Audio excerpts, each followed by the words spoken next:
मेरे सामने काफी लोग हैं, लेकिन हर एक को तो संभव नहीं हुआ है।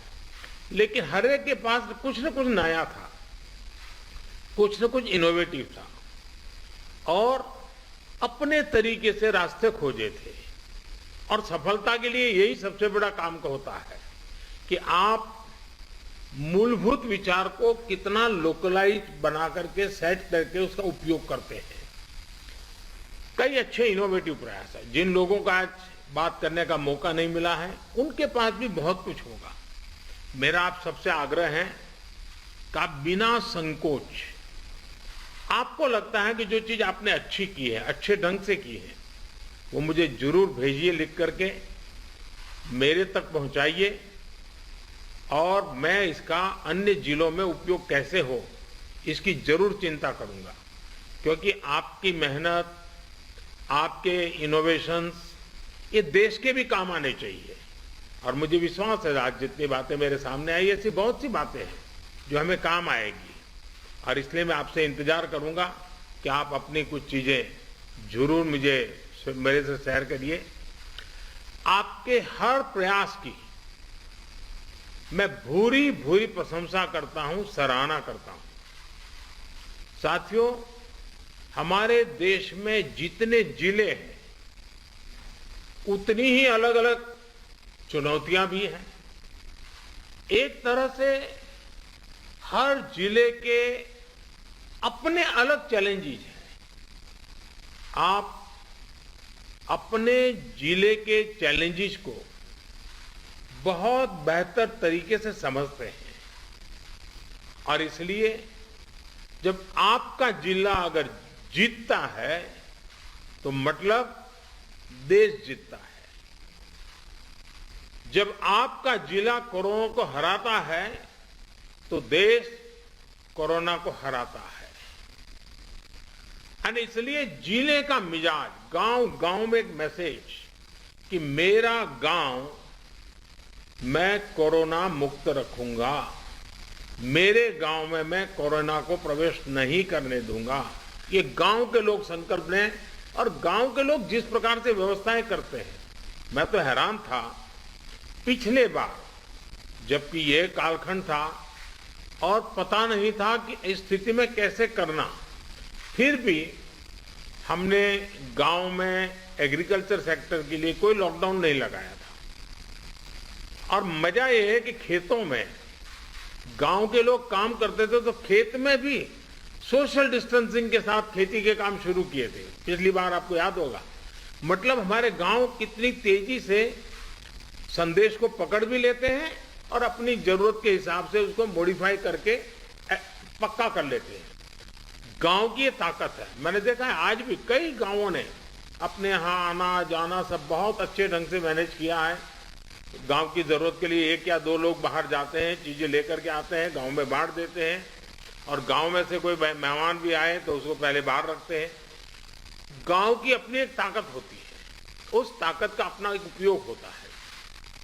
और मैं साथियों कहना चाहूंगा कि कोरोना के खिलाफ इस युद्ध में आप सब लोग एक बहुत महत्वपूर्ण भूमिका में हैं।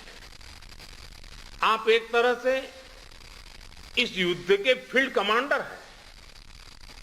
जैसा कि किसी भी युद्ध में होता है, फील्ड कमांडर बड़ी योजना को मूर्त रूप देता है, जमीन पर उस लड़ाई को लड़ता है, परिस्थिति के अनुसार निर्णय लेता है।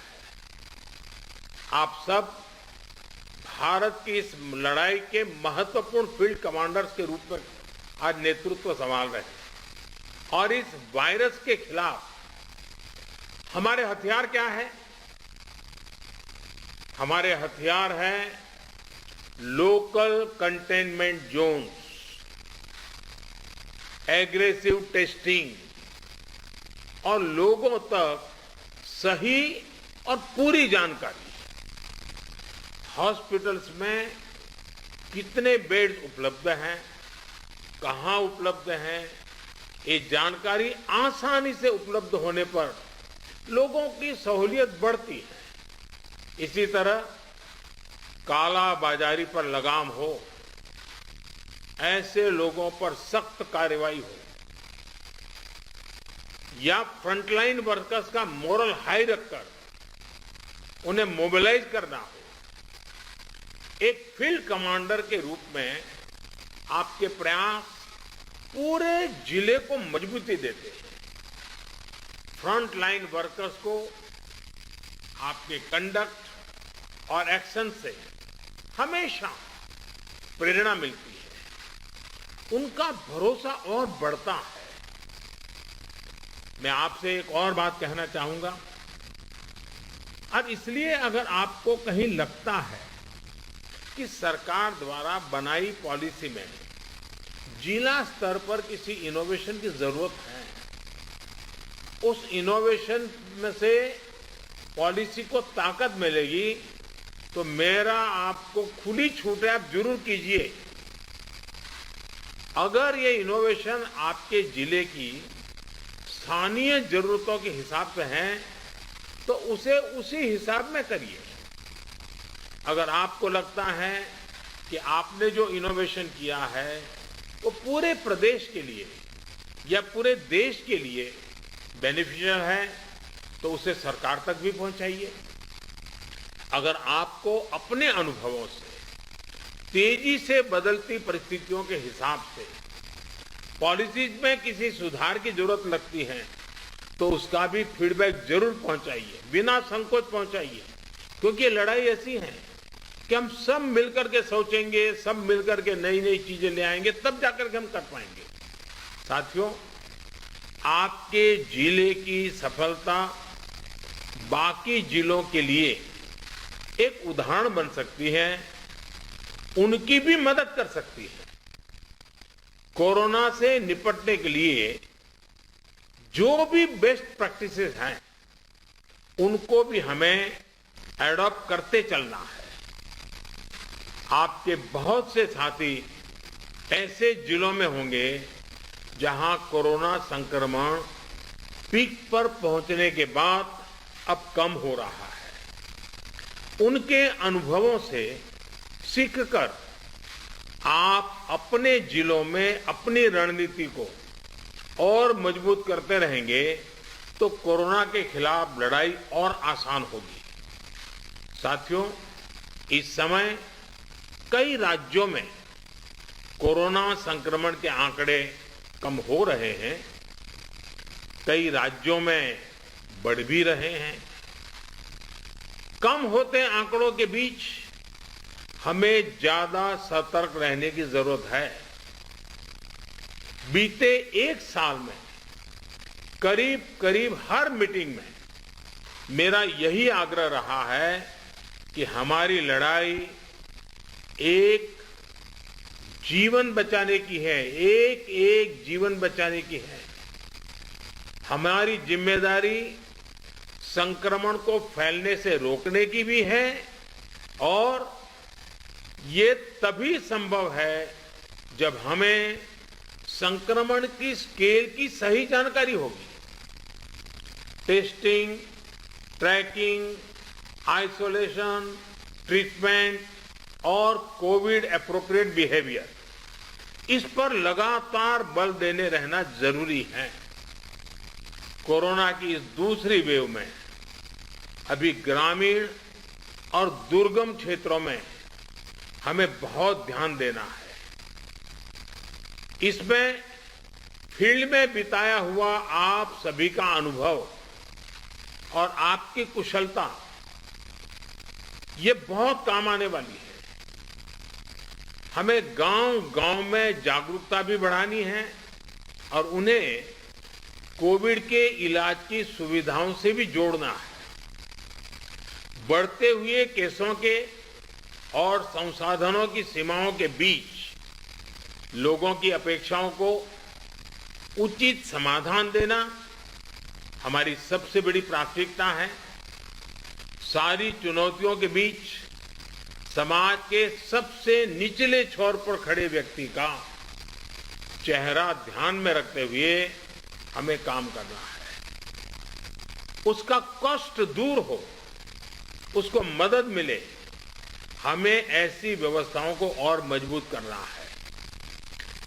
इस बहुत बड़े वर्ग तक जब प्रशासन का एक भी व्यक्ति पहुंचता है तो या उससे संपर्क करता है, उसकी बात सुनता है, तो उससे बहुत बड़ा विश्वास जगता है। बीमारी से लड़ने की उसकी ताकत कई गुना बढ़ जाती है। जैसे हम देखते हैं, जब होम आइसोलेशन में रह रहे परिवार के पास प्रशासन के लोग ऑक्सीमीटर लेकर जाते हैं, दवाएं लेकर जाते हैं, तो उसकी खोज खबर लेते हैं, तो उस परिवार को संबल मिलता है कि हम अकेले नहीं हैं। साथियों, कोविड के अलावा आपको अपने जिले के हर एक नागरिक की ईज ऑफ लिविंग का भी ध्यान रखना है। हमें संक्रमण को भी रोकना है और दैनिक जीवन से जुड़ी जरूरी सप्लाई को भी बेरोक टोक चलाना है। इसलिए स्थानीय स्तर पर कंटेनमेंट के लिए जो भी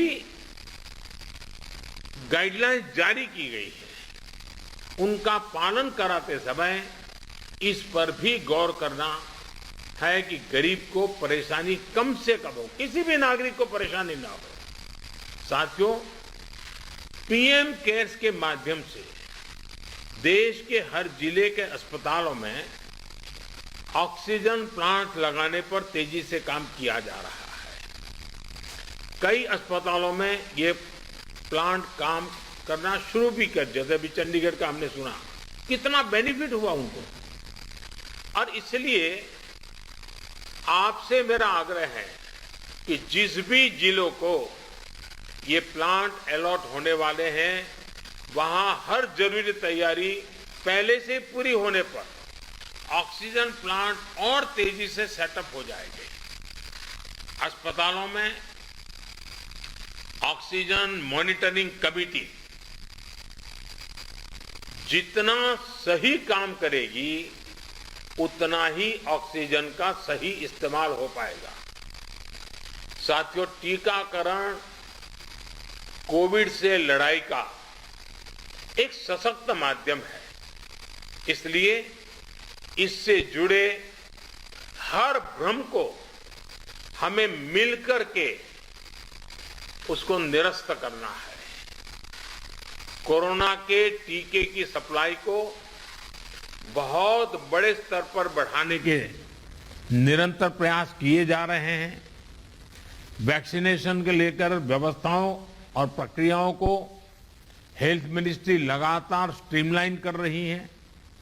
कोशिश ये है कि अगले 15 दिन का शेड्यूल राज्यों को एडवांस में मिल जाए। इससे आपको भी पता रहेगा कि जिले में कितने लोगों के लिए वैक्सीन उपलब्ध होने जा रही है और आपको किस हिसाब से तैयारी करनी है। वैक्सीन वेस्टेज रोकने में जिला स्तर पर सही प्रबंधन की भूमिका के बारे में भी आप अच्छी तरह जानते हैं। आपके सहयोग से वैक्सीन वेस्टेज पूरी तरह रुक सकती है। इतना ही नहीं, ऑप्टिमम यूटिलाइजेशन की दिशा में हम सफलतापूर्वक आगे बढ़ सकते हैं। साथियों, ये समय एक प्रशासक के साथ ही एक ह्यूमन रिसोर्स और लॉजिस्टिक मैनेजर के रूप में भी आपकी भूमिका को टेस्ट कर रहा है। मेडिकल से जुड़ी सप्लाई ही नहीं, बल्कि आपके जिले में दूसरी जरूरी सप्लाई भी पर्याप्त हो, ये बहुत जरूरी है। बरसात के मौसम में हम सब जानते हैं कि आप जो रोजमर्रा सरकार के कामों में जुड़े होते हैं, लेकिन जैसे ही जून महीना सामने आना शुरू होता है, आपका ध्यान मौसम, बारिश क्या हो सकता है, क्या कर, उसमें जाता ही है। काफी आपको अटेंशन देना पड़ता है। और इस बार भी बारिश अब शुरू होने जा रही है, तो स्वाभाविक आपको बरसात के मौसम की जो चुनौतियां हैं, जो एक्स्ट्रा आपके लिए बर्डन भी होती हैं, जिम्मेवारी भी होती हैं, और इसलिए आपको बहुत तेजी से अपनी जरूरतों को मैप करना है और जरूरी प्रबंध करना है। अब कई बार तेज बारिश के कारण बिजली चली जाती है और कहीं अस्पताल में बिजली चली गई तो बहुत बड़ा संकट हो जाएगा ऐसे समय। तो ये चीजें अभी से हमको सोचनी पड़ेगी। चुनौती बड़ी है, लेकिन हमारा हौसला उससे भी बड़ा है और हमारा रिस्पांस न भूतो न भविष्यति ऐसा ही होना चाहिए। इसी हौसले और संकलन के साथ, इसी इरादे और संकल्प के साथ हम देश को इस संकट से बाहर निकालेंगे। अभी कोरोना के खिलाफ आपको जो अनुभव मिलेंगे वो भविष्य में भी आपके भी और देश के भी बहुत काम आने वाले हैं। इन अनुभवों का सही इस्तेमाल करके आप आगे भी देश की बड़ी सेवा कर सकते हैं। मुझे विश्वास है कि आपके सहयोग से, आपके कुशल नेतृत्व से, आपके कुशल प्रबंधन से भारत कोरोना के खिलाफ इस लड़ाई में मजबूती से आगे बढ़ेगा। मुझे खुशी है कि आज सभी जो राज्य इस मीटिंग में हैं उनके सभी माननीय मुख्यमंत्रियों ने भी समय निकाला। जब कार्यक्रम की रचना कर रहे थे तब लग रहा था कि मुख्यमंत्रियों का समय इसमें व्यस्त करने की जरूरत नहीं है, क्योंकि जिले के लोगों से बात करना है वो तो जानते ही थे। लेकिन फिर भी इस विषय के प्रति गंभीरता को लेकर के, संवेदनशीलता को लेकर के मुख्यमंत्री भी इसमें जुड़े हैं, ये बहुत ही स्वागत योग्य है। मैं सभी आदरणीय मुख्यमंत्रियों का भी हृदय से आभार व्यक्त करता हूं और मुख्यमंत्री जी के मार्गदर्शन में आपकी जिले की सारी टीमें एक विश्वास के साथ, संकल्प के साथ एक एक गांव को कोरोना से बचाना है, इस मंत्र को लेकर के आप आगे बढ़ें और तेजी से रिकवरी रेट बढ़े, तेजी से पॉजिटिव केसों की संख्या बढ़े, तेजी से टेस्ट ज्यादा हो।